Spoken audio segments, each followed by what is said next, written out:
માતાજી, હું છું બીજરાજસિંહ ઝાલા અને આપ જોઈ રહ્યા છો ઓફિશિયલ રાજપૂત સમાજ ગુજરાત. અને વાત કરીએ તો તાજેતરમાં મોરબી જિલ્લા રાજપૂત સમાજ દ્વારા આયોજિત સરસ્વતી સન્માન સમારંભમાં અનેક રાજકીય અને સામાજિક નેતાઓ ઉપસ્થિત રહ્યા હતા, જેમાં જામનગરના ધારાસભ્ય શ્રી શ્રીમતી રીવાબા જાડેજા પણ ઉપસ્થિત રહ્યા હતા અને તેઓએ દીકરી બાવળ વિશે ખૂબ જ સરસની વાત કરી હતી. તેમજ હાલમાં થઈ રહેલા સુસાઇડ અંગે પણ ખૂબ સરસ વાત કરી હતી. ત્યારે તેમને આપણે જરૂરથી સાંભળીએ અને આ ચેનલમાં આપ નવા જોડાયેલા હોય તો જરૂરથી સબસ્ક્રાઈબ કરશો.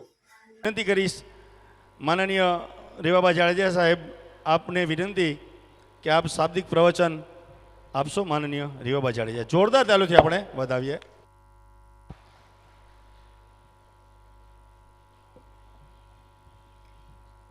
સૌપ્રથમ તો અહીં ઉપસ્થિત સર્વે પરિવારજનોને મારા જય માતાજી. આજનો આ સરસ્વતી સન્માન કાર્યક્રમ છેલ્લા 3 વર્ષ થયા હું એટેન્ડ કરતી આવું છું, ત્યારે ખૂબ સરસ સરસ્વતી સન્માનની સાથે સાથે સમાજનું ઉત્તરદાયિત્વ, વિવિધ સામાજિક પ્રવૃત્તિ સાથે મોરબી જિલ્લાનો રાજપૂત સમાજ અને એમની સંગઠનની ટીમ જ્યારે જોડાયેલી હોય ત્યારે મારા માધ્યમથી ખૂબ હૃદયપૂર્વકની શુભકામનાઓ એમને પાઠવું છું, પૂરી ટીમને આપું છું. આ કાર્યક્રમના અધ્યક્ષ સ્થાને જેઓ બિરાજમાન છે અને યુવા પેઢીને સતત માર્ગદર્શિત કેવા છે એવા આદરણીય મહારાણા રાજ સાહેબ કેશવદેવસિંહ ઝાલા સાહેબ, પૂર્વ કેબિનેટ મંત્રી અને વડીલ માર્ગદર્શક એવા આદરણીય ભૂપેન્દ્રસિંહ બાપુ, તેમજ આદરણીય વડીલ શ્રી વિરેન્દ્રસિંહભાઈ, તેમજ દિલુભાભાઈ, કરણસિંહ ઝાલાભાઈ, અશોકસિંહ પરમાર બાપુ, તેમજ ડૉક્ટર રુદ્રસિંહ ઝાલા સાહેબ, નિરૂભા બાપુ, વિશાલાદિત્યસિંહજી, દસુભા ઝાલા, મહાવીરસિંહજીભાઈ, તેમજ મારી સામે વિવિધ સંસ્થાના સર્વે શ્રેષ્ઠીશ્રીઓ, માતૃશક્તિ, વડીલગણ તેમજ સન્માનિત વિદ્યાર્થીગણને ખૂબ હૃદયપૂર્વકની હાર્દિક શુભકામનાઓ પાઠવું છું. આજનો આ કાર્યક્રમ સવિશેષ એટલે છે, એક તો પરિવારના સભ્યોને મળતા હોય એ પ્રકારનું વાતાવરણ, સમાજની વિવિધ સંસ્થામાંથી પધારેલા શ્રેષ્ઠીશ્રીઓ સાથે યુવા પેઢીનો સીધો તાદાત્મ્ય સર્જાય અને અહીં જેટલા પણ મંચસ્થ મહાનુભાવો છે એમના માર્ગદર્શનથી યુવા પેઢી ભવિષ્યમાં પણ જે કેડી ઉપર અત્યારે અગ્રેસર રહી અને ચાલવા નીકળ્યા છે એ વધારે એમાં પ્રગતિ કરે, વિવિધ ક્ષેત્રમાં આગળ વધે એ માટે જે વાતાવરણ મોરબી જિલ્લા રાજપૂત સમાજ દ્વારા કંડારવામાં આવ્યું છે, ત્યારે ખૂબ હૃદયપૂર્વકના સૌને અભિનંદન આપું છું. મારા પૂર્વ વક્તાશ્રીઓએ ઘણી બધી વાતો કરી, માર્ગદર્શનની વાતો કરી, આઈકે બાપુએ વાતો કરી, પ્રદીપસિંહ બાપુએ વાતો કરી. મારે તો ફક્ત 1-2 વિષય છે જેના ઉપર આપ સૌનું ધ્યાન કેન્દ્રિત કરવાનું છે, કેમ કે સારી સારી જે બાબતો છે એ આપણને ખબર જ છે કે જે સમાજને એકત્રિત રાખે છે અને મજબૂત કરે છે, પણ ઘણા એવા વિષયો છે કે જેના ઉપર આપણે બધાએ સંયુક્ત રીતે પ્રકાશ પાડવાની જરૂર છે. આમ જોવા જાઓ તો આ મંચની સાપેક્ષમાં ઉંમરની દ્રષ્ટિએ કદાચ હું નાની છું, આપણે ધારાસભ્ય પદને સાઈડમાં રાખીએ તો ક્યાંક હું પણ એ દિશામાં આગળ વધું છું કે જેટલું શીખી શકાય, સમાજ પાસેથી જેટલું ગ્રહિત કરી શકાય, વડીલો અહીં ઉપસ્થિત છે એમની પાસેથી જે શીખી શકાય એ આપણા માટે ક્યાંક ને ક્યાંક અત્યારના સમયમાં ખૂબ જરૂરી છે. આઈકે બાપુએ કીધું એમ કે શિક્ષણ એ ફક્ત અક્ષર જ્ઞાન નથી. સરસ અંગ્રેજીમાં આપણે વાતચીત કરી શકીએ, બાયોડેટામાં આપણે પોતાની ડિગ્રી લખી શકીએ, ને એનાથી શું તો કે દીકરાઓ માટે અને દીકરીઓ માટે બેના ક્રાઇટેરિયા અલગ અલગ છે. દીકરીઓને આપણે કદાચ એ માઇન્ડસેટથી આગળ વધારીએ છીએ કે બાયોડેટામાં સારી ડિગ્રી હશે તો સારા ઘરમાંથી આપણે સારો સંબંધ છે એ ક્યાંક પામી શકીશું. અને દીકરા માટેની વાત આવે તો એક નોકરીને, એક સરકારી નોકરી હોય કે ચાહે પ્રાઇવેટ કોઈ ઇન્ડસ્ટ્રીઝ હોય અથવા તો ઓન્ટરપ્રિનરશિપ હોય, એને માધ્યમમાં રાખી અને આપણે એજ્યુકેશનને જોતા હોઈએ છીએ. મારી ખાસ એક હૃદયપૂર્વકની વિનંતી છે, શિક્ષણ ફક્ત અક્ષર જ્ઞાન નથી, લખતા વાંચતા આવડી જાય. એની સાથે સાથે શિક્ષણ એટલે સાચા અને ખોટામાંથી અને અંતરાત્મામાં જે અંધકાર છે એને આપણે અજવાળું કેવી રીતના પ્રકાશિત કરી શકાય, અને સાથે આપણું કલ્ચર, આપણી વેલ્યુઝ, આપણા મોરલ્સ અને આ સમાજને જે સમગ્ર ભારત વર્ષને આપ્યું છે એને ક્યાંક જીવંત રાખી અને ભાવિ પેઢીને આપણે કઈ રીતના માર્ગદર્શિત કરી શકીએ છીએ, એનું ખરા અર્થમાં શિક્ષણનું મહત્ત્વ ત્યારે જ સાર્થક ગણાશે જ્યારે આ દિશામાં આપણે આગળ વધી શકીશું. ખાસ ઘણા બધા આવા સરસ્વતી સન્માન કાર્યક્રમ વિવિધ જિલ્લા મહાનગરમાં થતા હોય, અહીંયા જવાનું થાય ત્યારે એક બાબત જે મેં નોટિસ કરી છે કે દીકરીઓનું શિક્ષણ અને દીકરાઓનું શિક્ષણ એ રેશિયોમાં ક્યાંક ઇમ્બેલેન્સ છે, ખાસ કરીને આપણા સમાજ માટે. બીજા સમાજની વાત નથી કરવી, પણ વ્યક્તિગત આપણે આપણા સમાજની વાત કરીએ તો આ ઇમ્બેલેન્સ જ્યારે પણ આગળ જતા સમાજ વ્યવસ્થામાં પરિવર્તિત થાય છે ત્યારે ઘણા બધા પ્રશ્ન સામાજિક જીવનમાં થતા હોય છે, જેને હું ક્યાંક ને ક્યાંક સાક્ષી પણ બની છું. એવા ઘણા બધા અનુભવો પરિવાર છે એમને મળવાનું પણ થયું છે. ત્યારે માતૃશક્તિને મારે ખાસ વિનંતી કે જે ઘરમાં દીકરી જન્મે ત્યારે નાનપણથી જ આપણે એના પહેરવેશ ઉપર ધ્યાન આપીએ, એમના વિચારો ઉપર ધ્યાન આપીએ, એ બીજી કોઈ દિશામાં ના જાય એ માટે સતત આપણી નજર હોય, એમને સંસ્કાર શીખવીએ, એમને ઘરકાર શીખવીએ, કેમ કે પારકીતા પણ છે. ગમે એટલું એજ્યુકેશન આપશું છતાં એના લગ્ન કરીને એને સાસરે વળાવવાના છે. એની સાથે સાથે દીકરાની જે બાબત છે, એમના વ્યક્તિત્વ ઘડતર નિર્માણની વાત છે, એમાં ઘણી વખત આપણે થોડા ઓફ ટ્રેક બની જતા હોય છે કે ભાઈ દીકરા છે એ 12 વાગે આવશે, 2 વાગે આવશે, આપણે ચિંતા કરવાની જરૂર નથી.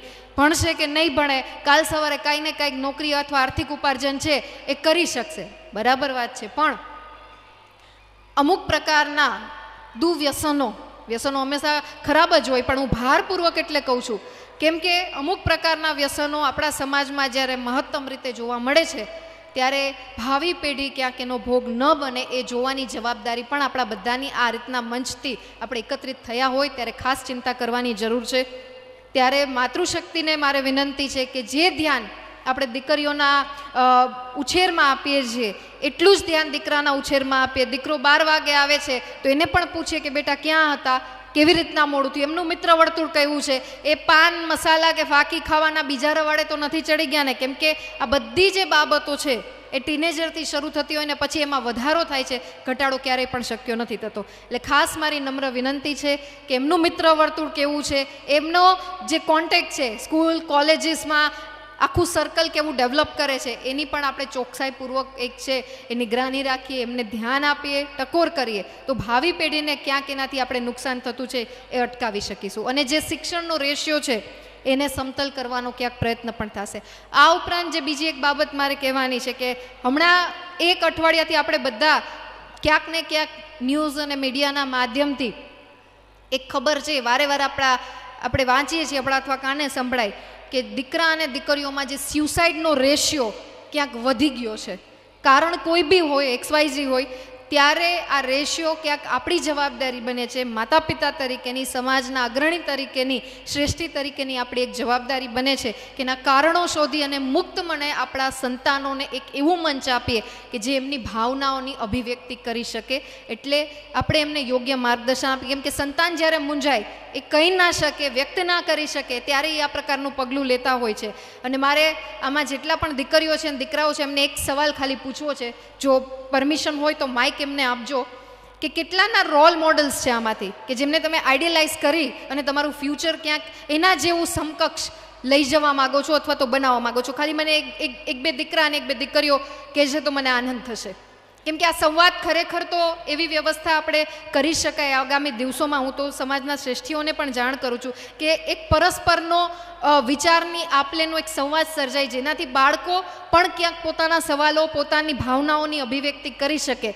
આમાંથી ખાલી 2 દીકરા અને 2 દીકરીઓ મને એમના રોલ મોડલ વિશે કે અમે આમને આદર્શ માનીએ છીએ અથવા તો અમે આમના જેવું જીવન વ્યક્તિત્વ છે એ ક્યાંક અમારા ઘડતરમાં અનુકરણ કરવા માંગીએ છીએ. જાજો સમય એવું નથી લેવાની, કેમ કે અહીં ઘણા બધા મહાનુભાવો છે, એમને પણ સમય છે. ખાલી 2 દીકરા અને 2 દીકરીઓ. દીકરાઓમાંથી ના આવે, આપણે માત્ર ફાઇનાન્સ ઉપર ધ્યાન નહીં આપી, ભણતર ઉપર પણ આપશું. આવો બેટા, પેલા તમારું નામ અને પરિચય આપવાનો. આ બાજુ આવતા રહ્યો મારા દીકરા, આ બાજુ. પેલા નામ અને પરિચય અને ગામનું નામ બોલવાનું.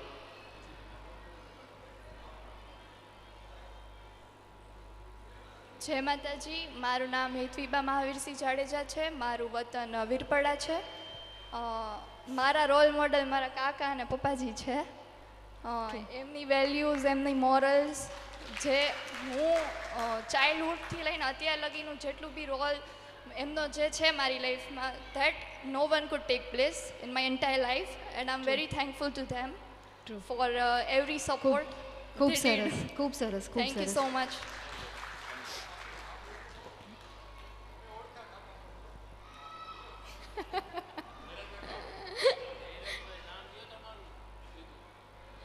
જય માતાજી. મારું નામ પરમાર વિદ્યાબા દિલીપસિંહ છે. અમારું ગામ જૂના દેવળિયા નવા દેવળિયા છે. પહેલાં તો મારા પપ્પાને હું થેન્ક યુ કહેવા માગું છું કે મને અહીંયા સુધી ભણવા દીધું ને આગળ વધવા દીધું એના માટે થેન્ક યુ.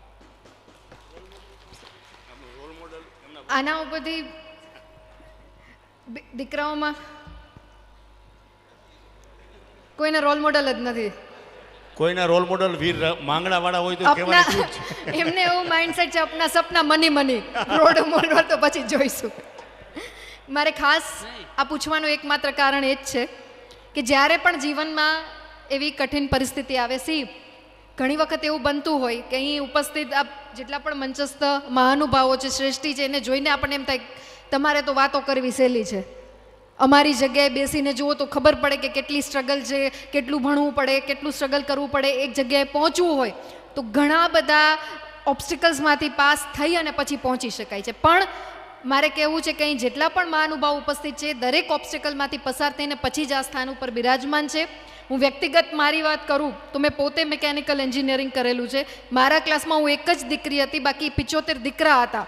એટલે આપે જે બે દીકરી બાઓએ કીધું ને કે ભાઈ અમારા રોલ મોડલ અમારા ફાધર ફિગર છે અથવા તો અંકલ છે, કાકા છે, તો એવી જ રીતના મારા રોલ મોડલ પણ એવી ઘરની વ્યક્તિઓ છે કે જેમણે મને આ ફિલ્ડ લેવા માટે પ્રોત્સાહિત કરી.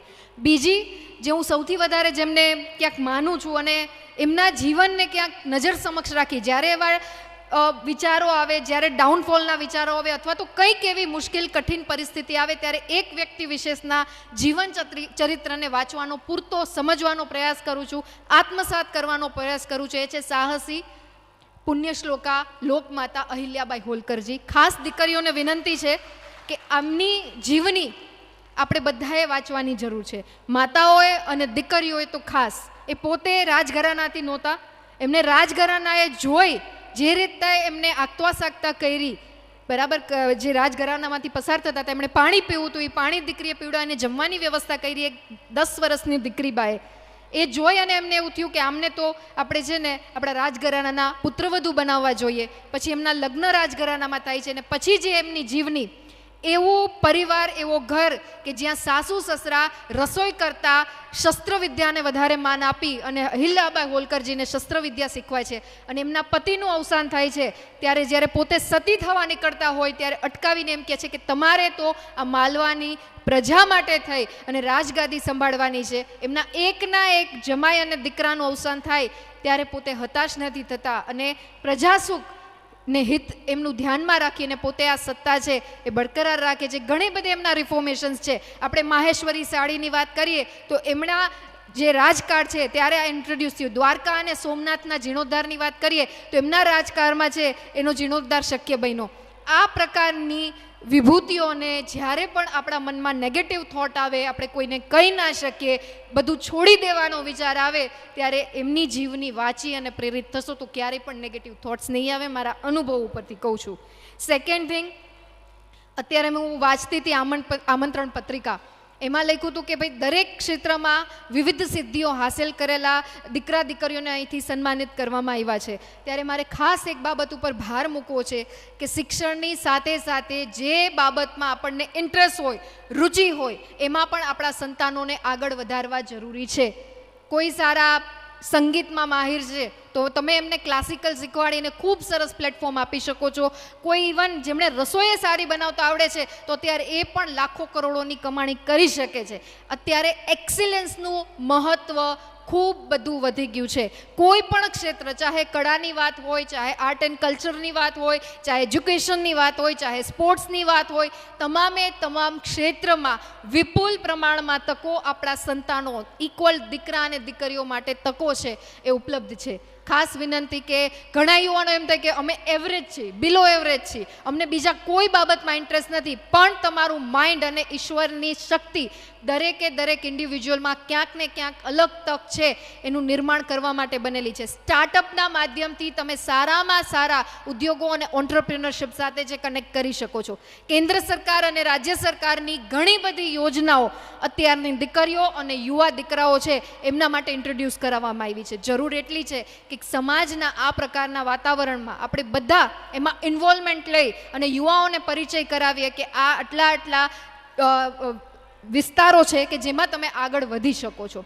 અંતમાં મારે એટલું જ કહેવાનું છે કે જે બી ક્ષેત્રમાં આગળ વધો, એક વાત મને મૂકવાની આ મંચના માધ્યમથી અનુમતિ લઉં છું. ઘણી વખત આપણે શિક્ષણને સ્વચ્છંદતા સાથે જોડી દેતા હોઈએ છીએ. ઘણા પરિવારો એવા છે કે દીકરીઓ બહુ ભણી જશે ને પછી સામા જવાબો દેતી થઈ જશે, અથવા તો એને સમકક્ષ દીકરાઓ મળવા અઘરા થઈ જશે. ત્યારે મારે એટલું જ કહેવું છે કે શિક્ષણ જે છે એ ક્યાં ચૂપ રહેવું અને ક્યાં પોતાના સ્વાભિમાન માટે લડવું એ શીખવે છે. બાકી જવાબ તો હું આ મંચથી માધ્યમથી આપી શકું છું, ખુલાસા તો હું કરી શકું છું કે ભાઈ આ બાબત સાચી છે, આ બાબત ખોટી છે, પણ મારી પાછળ જેમનું નામ જોડાયેલું છે એમનું સન્માન અને એમનું અસ્તિત્વ એટલું મોટું છે કે મારે સાચા અને ખોટાના પુરાવા દેવા માટે જાહેર મંચથી કહેવાની જરૂર નથી. એટલે ખાસ દીકરીઓને વિનંતી કે આપ જ્યારે લગ્ન ગ્રંથિથી જોડાય અને બીજા ઘરે બીજા પરિવારમાં જાઓ ત્યારે હંમેશા પોતાની જાતને સાબિત કરવાની જરૂર નથી. તમે સત્ય હશો તો ક્યારેક ને ક્યારેક પરિવારજનો વચ્ચે સામાજિક જીવનમાં તમને એ બાબતનો અનુભવ થવાનો જ છે.